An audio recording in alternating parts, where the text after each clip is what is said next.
إن الحمد لله نحمده ونستعينه ونستغفره ونعوذ بالله من شرور أنفسنا ومن سيئات أعمالنا من يهده الله فلا مضل له ومن يضلل فلا هادي له وأشهد أن لا إله إلا الله وحده لا شريك له وأشهد أن سيدنا وسندنا ومولانا محمد وبارك وسلم أرسله بالحق بشيرا ونذيرا وداعيا إلى الله بإذنه سراجا منيرا أعوذ بالله من الشيطان الرجيم بسم الله الرحمن الرحيم يا أيها الذين آمنوا اتقوا الله حق تقاته ولا تموتن إلا وأنتم مسلمون يا أيها الناس اتقوا ربكم الذي خلقكم من نفس واحدة وخلق منها زوجها وبث منهما رجالا كثيرا ونساء واتقوا الله الذي تساءلون به والأرحام إن الله كان عليكم رقيبا يا أيها الذين آمنوا اتقوا الله وقولوا قولا سديدا يصلح لكم أعمالكم ويغفر لكم ذنوبكم ومن يطع الله ورسوله فقد فاز فوزا عظيما أما بعد فإن خير الحديث كتاب الله وخير الهدي هدي محمد صلى الله عليه وآله وسلم وشر الأمور محدثاتها وكل محدثة بدعة وكل بدعة ضلالة وكل ضلالة في النار أعوذ بالله من الشيطان الرجيم بسم الله الرحمن الرحيم يا أيها الذين آمنوا اتقوا الله ولتنظر نفس ما قدمت لغد واتقوا الله إن الله خبير بما تعملون وقال تعالى في موضع آخر إنما المؤمنون الذين إذا ذكر الله وجلت قلوبهم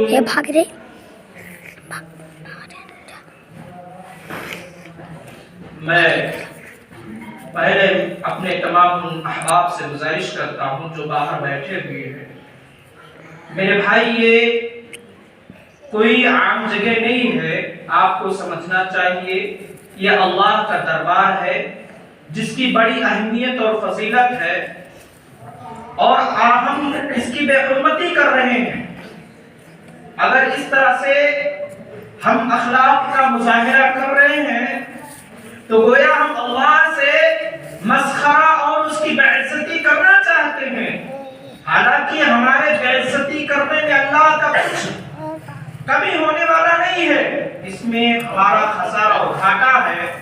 اس لیے میں اپنے تمام ان احباب سے گزارش کرتا ہوں، نوجوان دوستوں سے، یا جو بزرگ حضرات باہر بیٹھے ہوئے ہیں، یہ مسجد کے آداب کے خلاف ہے، اس کا ہمیں خیال رکھنا چاہیے. حاضرین جمعہ، ہر قسم کی تعریف و توصیف بڑائی بزرگی حمد و ثنا اس خالق و والد کے لیے ہے جس نے ہمیں پیدا کیا اور ہماری تمام ضروریاتی چیزوں کا بندوبست فرمایا، یہاں تک کہ ہمیں زندگی گزارنے کے طریقے بتانے کے لیے انگنت انبیاء کو بھیجا. انبیاء کے ذریعہ سے ہم نے سیدھے اور غلط راستے کی پہچان ہمیں سمجھ میں آئی. درود و سلام و تمام نبیوں پر، خاص کر امام الانبیاء، فخر انسانیت، شافع کوثر، جناب محمد رسول اللہ صلی اللہ علیہ وآلہ وسلم پر، جن کے ہم امتی ہیں، جن کے ہم ماننے والے ہیں، جو ہمارے پیشوا ہیں، جنہوں نے ہماری خاطر نہ جانے کتنی تکالیف، کتنی اذیتیں برداشت کی، اعلاء کلمت اللہ کے لیے نہ جانے کتنی اذیتیں برداشت کرتے رہے، جو آج ہم دھڑلے کے ساتھ کہہ دیتے ہیں کہ ہم مسلمان ہیں. میرے بھائی، کبھی ہم نے آپ نے غور کیا کہ اسلام کیسے ہم تک پہنچا؟ غور کرنے کی ضرورت ہے. اسلام یوں آسانی سے نہیں پہنچا. قربانیاں پیش کی صحابہ کرام نے، اسلاف کرام نے قربانیاں اپنی جان کی نذرانے پیش کر دیے، اپنے آبا و اجداد کو اللہ کی اس کلمت اللہ کے لیے اپنے باپ داداؤں کو قتل کروا دیا. میرے بھائی، ہمیں سوچنے کی ضرورت ہے. آج دیکھیے ہمارے سامنے جو مسئلہ پیش آ رہا ہے، ہم پریشان حال ہیں. ہر جگہ مسلمان پریشان حال ہے، وہ ہندوستان ہو، دنیا کا کوئی گوشہ ہو، ہر جگہ مسلمان لوگوں کے گولیوں کا نشانہ بنا ہوا ہے. ان کے اوپر مسائل اٹھائے جا رہے ہیں. کیا وجہ ہے؟ کیا سبب ہے؟ کیا ریزن ہے؟ ایک زمانہ تھا، ایک وقت بھی تھا کہ جب مجاہدین کے تلواروں کی جھنکار سے دنیا کی جو باطلانہ مذاہب تھی کھرا اٹھے تھے، سب کے سب ڈرے ہوئے تھے، سب کے سب ٹھنڈے ہوئے تھے، جبکہ اس وقت چند مٹھی بھر مسلمان تھے، دنیا کے اوپر حکومت کر رہے تھے. آج لاکھوں کروڑوں اربوں مسلمان ہونے کے باوجود کیوں ہم ذلت کی زندگی گزار رہے ہیں؟ آج تو ہمارا اور شان اونچا ہونا چاہیے تھا، لیکن نہیں. جب ہمارے دل سے اللہ کا خوف نکل گیا، اللہ کا ڈر نکل گیا، اللہ کی خشیت ہمارے دل سے نکل چکی، تو آج ہم ظلم سہ رہے ہیں، آج ہم لات جوتے سہ رہے ہیں، آج ہم ایک دوسرے کے غلام بنے بیٹھے ہیں. آئیے میں بتاتا ہوں جو اللہ سے ڈرنے والے تھے ان کا المیہ کیسا تھا، وہ کس طرح سے حکومت کیا کرتے تھے. اللہ رب العزت نے قرآن مقدس سورہ حشر کے اندر ارشاد فرمایا، یا ایھا الذین آمنوا اتقوا اللہ، اے ایمان والو اللہ سے ڈر جاؤ، ولتنظر نفس ما قدمت لغد، اور تم کل قیامت کے روز دیکھ لو گے دنیا کے اندر کیا کچھ کیا ہے. یعنی یہ دنیا میں ہمارا آنا یہ امتحان ہے، آزمائش ہے، پریشانیاں ہیں، اذیتیں ہیں. یہاں جو تکالیف ہمارے اوپر آتی ہیں وہ اللہ کی طرف سے ہوتا ہے. اللہ رب العزت ظلم نہیں کرتا، ایک بات دھیان میں رکھیں. اللہ رب العزت کسی کے اوپر ظلم نہیں کرتا. یہ ہمارے اعمال کے کارنامے ہیں، یہ ہمارے اعمال کے کیے دھرے ہیں جو کہ آج ہمیں مل رہا ہے. اللہ رب العزت نے فرمایا یا ایھا الذین آمنوا اتقوا اللہ ولتنظر نفس ما قدمت لغد واتقوا اللہ ان اللہ خبیر بما تعملون. اللہ رب العزت کہتے ہیں کہ پھر دوبارہ اللہ سے ڈر جاؤ، اور اللہ رب العزت بخوبی جانتا ہے تمہارے سینوں کے بھیدوں کو جاننے والا ہے. تم یہ نہ سوچو کہ ہم رات کی اندھیری کوٹری میں گناہ کر لیں گے، دنیا کی نگاہوں سے بچ جائیں گے. میرے بھائی دنیا کی نگاہوں سے بچ سکتے ہو لیکن اللہ کی نظر سے نہیں بچ سکتے.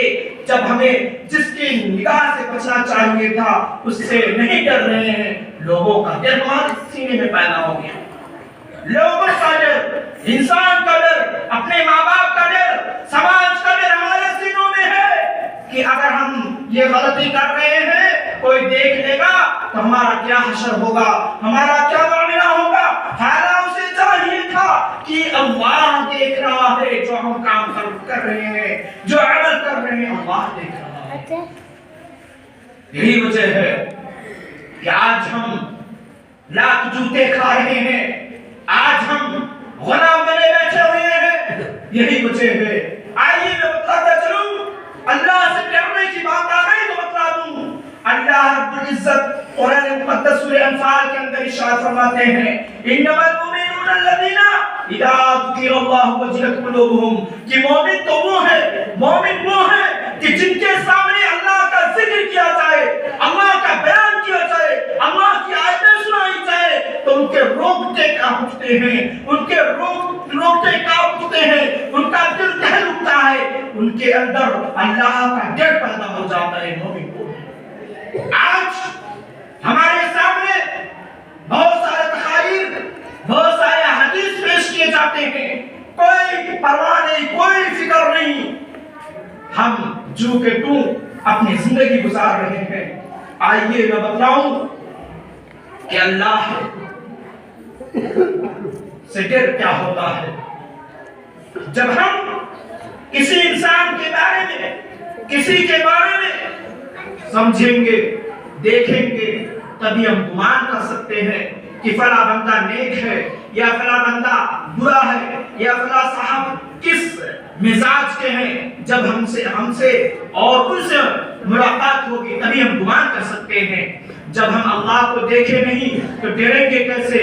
میرے بھائی آئیے میں بتاؤں، آئیے ہم محمد عربی صلی اللہ علیہ وسلم سے پوچھتے ہیں کیا جناب محمد رسول اللہ صلی اللہ علیہ وسلم ہمیں بتلائیے اللہ کون ہے. پیارے آقا علیہ السلام فرماتے ہیں کہ اللہ وہ ہے جو ساتویں آسمان کے اوپر سے اور اس دھرتی پر ساری چیزوں کو دیکھ رہا ہے، سارے اعمال کو دیکھ رہا ہے.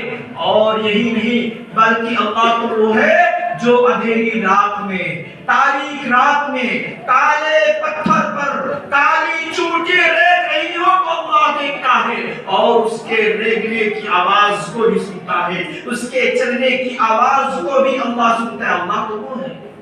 ہمارے سامنے سے لاکھوں چوٹیاں اگر چلے ہم نہیں سن سکتے اس کی آواز کو، لیکن اللہ وہ ہے جو اس کو دیکھ بھی رہا ہے اور اس کے چلنے کی آواز کو بھی سن رہا ہے. آئیے اللہ خود بتلاتا ہے کہ میں کون ہوں. اللہ اپنا انٹروڈکشن دلوا رہا ہے، اپنے بندوں کو بتلا رہا ہے کہ اے لوگو سنو میں اللہ ہوں. اللہ خود کہہ رہے الحمدللہ رب العالمین. پیارے آقا علیہ السلام صحابہ کرام کے ساتھ بیٹھے ہوئے ہیں. حضرت جبرائیل علیہ السلام آ کر پہنچتے ہیں. جو ہی حضرت جبرائیل علیہ السلام پہنچتے ہیں پیارے آقا علیہ السلام کے پاس، اچانک دھڑام کی آواز آتی ہے، ایک بہت تیز آواز آتی ہے. اللہ کے نبی نے سوال کیا جبرائیل یہ کیسی آواز ہے؟